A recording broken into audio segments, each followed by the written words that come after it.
Bonjour et bienvenue sur Mon Financier pour le Morning Zapping du jour. Nous sommes le vendredi 22 novembre. Bon, c'est vendredi, vous avez l'habitude, c'est votre argent. On a un très gros plateau ce soir avec des très bons économistes. Franchement, ça va être top. Donc ne manquez pas le plateau. On va parler bien évidemment des retraites. On va parler du ralentissement économique mondial. On va parler de la France. On va parler de la Française des Jeux. On va parler des marchés. On va vous donner des conseils sur les valeurs. Donc on se retrouve ce soir à 20h et tout le week-end et ensuite bien évidemment en replay. Alors j'ai découvert cette expression, bon je suis un peu en retard, c'est normal, je suis un boomer.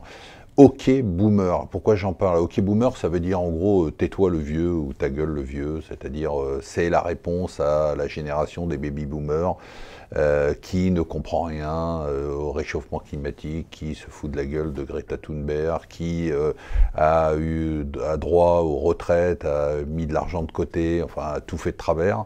Et moi je crois que c'est assez important, il y a un caractère anecdotique, on en parle beaucoup dans la presse américaine notamment, le New York Times s'intéresse beaucoup à tout ça, en faisant un article notamment sur toutes les chaînes de télé, les groupes qui se battent pour avoir cette expression pour pouvoir la mettre sur des t-shirts, des séries, des shows.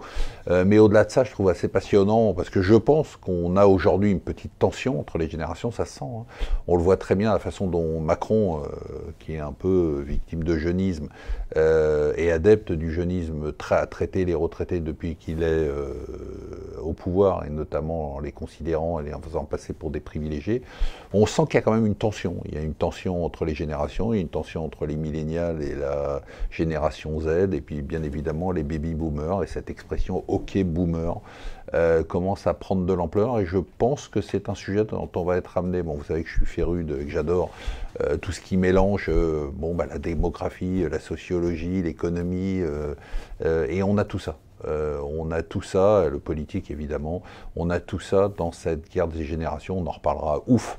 On peut dire que c'est une très bonne nouvelle, malgré la très mauvaise décision du gouvernement de sortir en haute fourchette. On a sauvé les meubles avec une première journée en très forte hausse. Bon, tout ce qu'on espère, c'est que ça va tenir, et puis surtout que ça va permettre à des gens qui ne s'intéressaient pas à la bourse de venir sur la bourse. C'est plus WeWork, c'est WeFire, plus de 17% du personnel qui est viré, 2420 personnes, ça y est, c'est parti, et puis c'est pas terminé, il y aura encore de nombreux licenciements. L'OPA du jour, c'est dans le monde du courtage en ligne aux États-Unis, c'est deux monstres qui vont se marier pour former de loin le plus gros numéro 1. La panique du jour, c'est l'OCDE qui appelle les gouvernements à prendre des mesures d'urgence pour faire de l'investissement public, pour permettre de l'investissement privé dans les nouvelles technologies, dans les énergies renouvelables, dans la digitalisation. Pourquoi? Parce qu'ils révisent encore une fois les prévisions de croissance à la baisse. Pour 2020, par exemple, ils étaient à 3,4%, ils sont descendus quand même à 2,9%. Ouh là là, je préfère ne pas savoir à quoi va ressembler la journée du 5 décembre, mais c'est très chaud.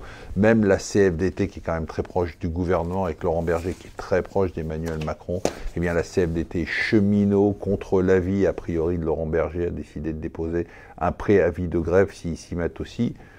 C'est foutu. Voilà, moi je vous souhaite une excellente journée. N'oubliez pas, c'est vendredi, c'est votre argent.